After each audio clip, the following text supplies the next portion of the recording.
Venture capital. Get some.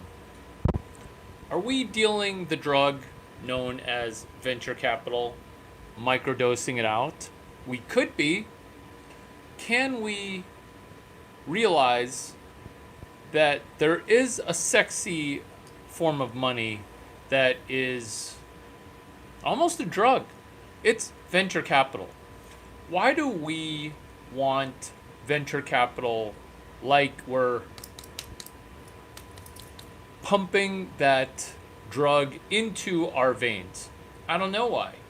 I think it has to do with the fact that money has different forms, and venture capital money is a form of validation. Venture capital money is a kind of rubber stamp where the money is conditional and a statement where the VCs think that you are going to be rich because they're buying stock from you. That's a drug like feeling.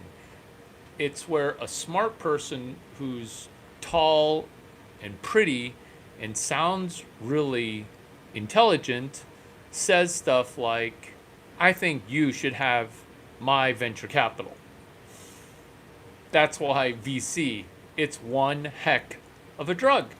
Inside of Hot Girl Entrepreneurship Club, let's formulate some things that are going to help us microdose and be naughty in learning about venture capital.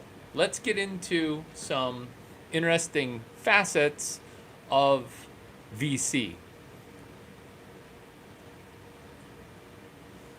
There are 5 different forms of web. Web 1, Web 2, Web 5, Web 4, Web 3. In that order. Because we can realize that venture capital is a form of Web 3. Inside of Hot Girl Entrepreneurship Club, Web 5 is really the only web that matters. What is Hot Girl Entrepreneurship Club? It's venture capital doled out in a way that distributes to the people that not would benefit from it, but it's doled out to people in a way that levels the playing field. How can we do better at leveling the playing field? It's from this one video on venture capital. It's from this burst of information within Hot Girl Entrepreneurship Club, which is a secret society of entrepreneurs. Founders Fund, and a fund of founders. Together congealed together to be what? A fund of founders that are via 3 VCs that are AI VCs, which are artificial intelligent VCs. Why do we need AI VCs? Because the functionality of a VC giving us venture capital comes with conditions and pre-checklisted items that we can execute even without having a VC meet us, that then the VC says, hey, it seems like we're a little too early to meet you guys. Let's have you make some more progress. This is the progress that you're going to be making before VCs meet up with you. It's via 3 AI VCs: Ed Chen, Bruce Wang, and Larry Cheng, Cheng, not me, Larry Cheng, Chiang. So together we can say hi to YouTube people. YouTube people, what's up? Juan Gamer, what's going on? We're talking about venture capital. Ed Chen, Bruce Wang, Larry Cheng. So, what happens when you meet up with a octogenarian VC who realizes that VC it's one heck of a drug? What happens during that meeting? During that meeting, you actually double in valuation just by meeting with this VC. In the same way that you're going to have your startup double just by sitting in this live stream. How does it double? Well, we ask and prompt really good questions. And I use that word specifically, prompt, because that's what VCs are going to do. They're going to prime, pump, and prompt you into asking better questions, into springboarding your business, which is this. What does your company look like when you double? What one or two business deals need to get done until you double? How are you capital efficient to the point where you don't need venture capital? When do you get to a point where your business is impossible to kill? Are you familiar? And these are questions, remember, that VCs are asking. If you're just jumping into YouTube, I'm on a live stream on Insta. Feel free to chip in questions as you see fit. What is your business model? How have you been street smart in developing a Jedi for business administration? These are all questions that your AI VC, in the specific case of Ed Chen, Bruce Wang, Larry Cheng, Cheng, are going to be asking you. I'm Larry Cheng, Chiang. On Wednesdays and Mondays, I drop stand-up comedy skits that are 100% truthful. This is Venture Capital, which is a bonus segment within YouTube. I'm Larry Cheng. So when you meet with these three AI VCs and they're asking you kind of cunty questions, Chinese underground networking technology languages. What's up? Kwedi Moto Frischetti. We gain from a sit-down meeting. What questions have I prompted you to answer that you have written down? Because when you ask street smart questions of yourself, you end up having these VCs between your ears for free. What happens when a VC is between your ears? Your brain is going to be jacked up on money. Your brain is going to be hardwired in to flow and flow state and making venture capital easier to attract. Why are we making venture capital easier for us to attract? Because when that happens, there's abundance. This is how specifically the abundance manifestation happens. Not being a smartass, this is being a specific ass. Dare I say, a type of ass called hilarious ass. Hilarious, which is this. When venture capital starts chasing you down, you now get to ask a VC, hey, thank you for you throwing a Hail Mary of money at me. I'm currently very interested in talking to you to pick your brain before I deploy your money. Let me repeat that. Thank you for your interest. Thank you for throwing the Hail Mary to invest in my company. What I'd like to do is I'd like to be able to pick your brain prior to allocating capital or accepting capital from you to allocate. What are you basically saying? I'm saying, I don't need your VC money, but you can't quite say it like that. But you're saying, I don't need your VC money. I need your VC advice.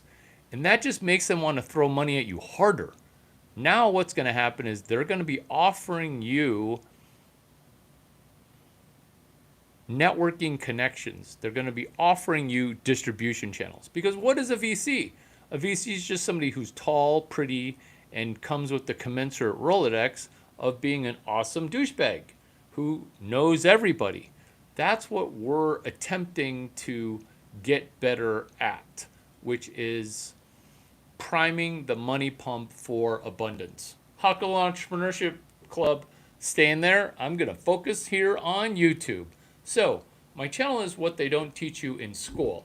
And what we're attempting to accomplish is taking the concept of venture capital, removing the drug and addiction components of it, because remember, validation and accolades is a really tempting form of US dollar currency.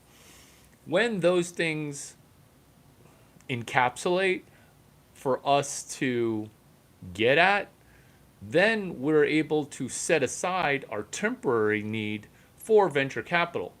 If we are able to do that by being, 1, self-sustaining, 2, becoming incredibly capital efficient, 3, being street smart about vendor financing, 4, being astute with asking customers who we've solved problems for prepayment. When we get to be slightly better at these things, or at least have an inkling to take action versus wait for venture capital. Max Hart, what up? Larry Chang, me, says hi back to you. Where we're priming the pump of not just waiting for permission to execute or delaying our march towards becoming a self-sustaining company that is cash flow positive. Most of the time, the mindset of a founder is, if only somebody would believe in me, then I could get up and going. If only I could get just $1 million in venture capital, then for sure I'd be able to finish my product, gain a market, blah, blah, blah.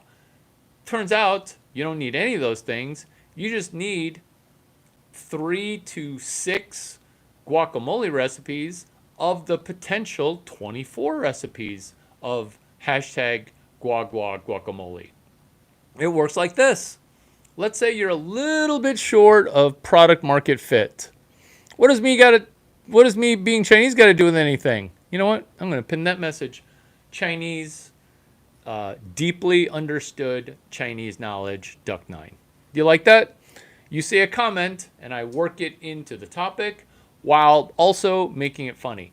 On Wednesdays and Mondays, I drop new episodes that are stand-up comedy with 100% truth-telling that's hopefully super useful, which is cash flow positive business.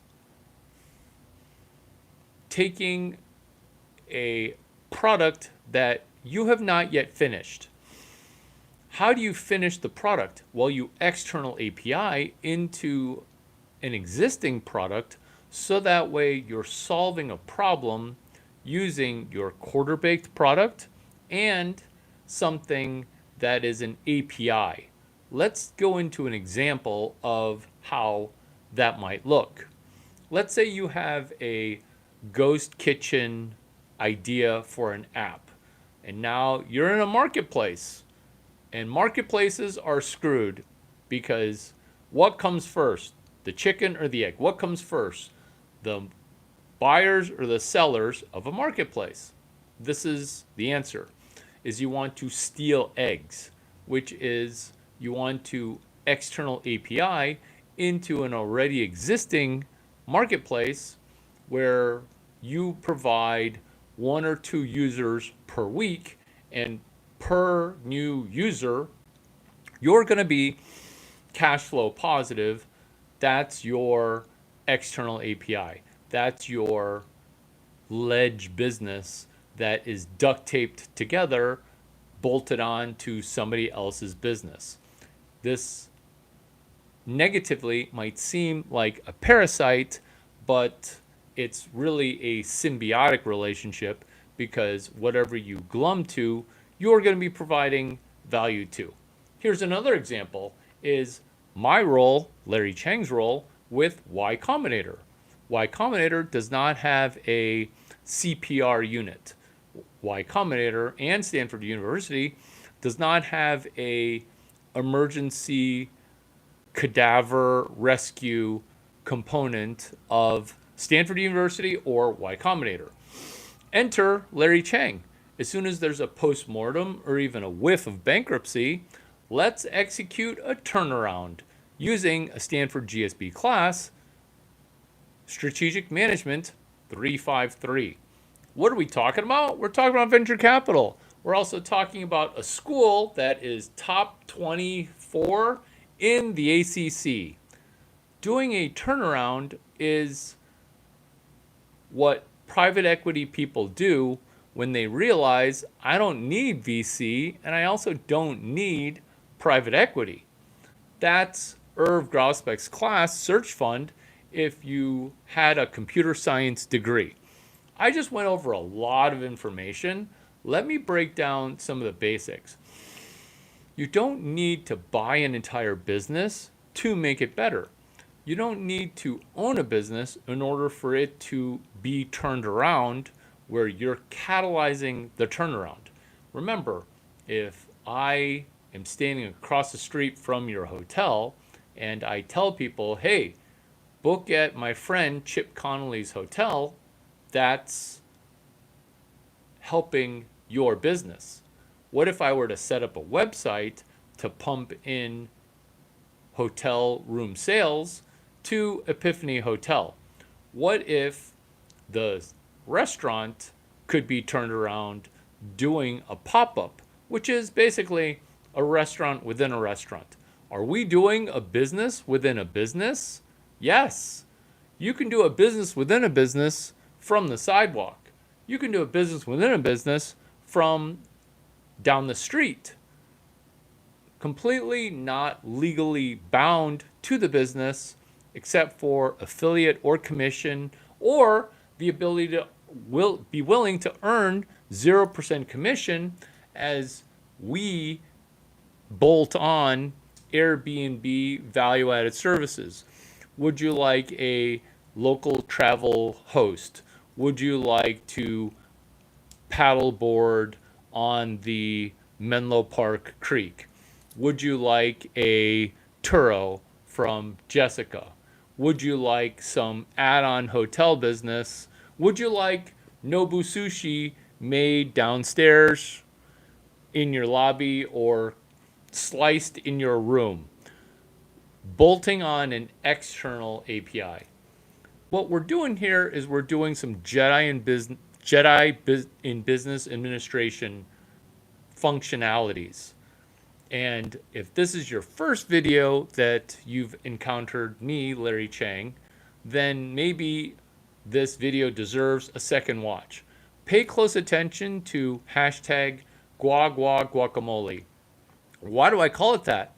Because Lululemon doesn't do venture capital or private equity, and Hot Girl Entrepreneurship Club makes us all realize that if we had a pair of yoga pants, a lemonade stand, mindset, plus access to Steve Chen and Chad Hurley's YouTube, we could be turning around any business, including a business that's been declared dead by Y Combinator or Stanford. That would be editing a business, CS183E. Remember, we're trying to think to ourselves, what if Irv Grousbeck had a computer science degree?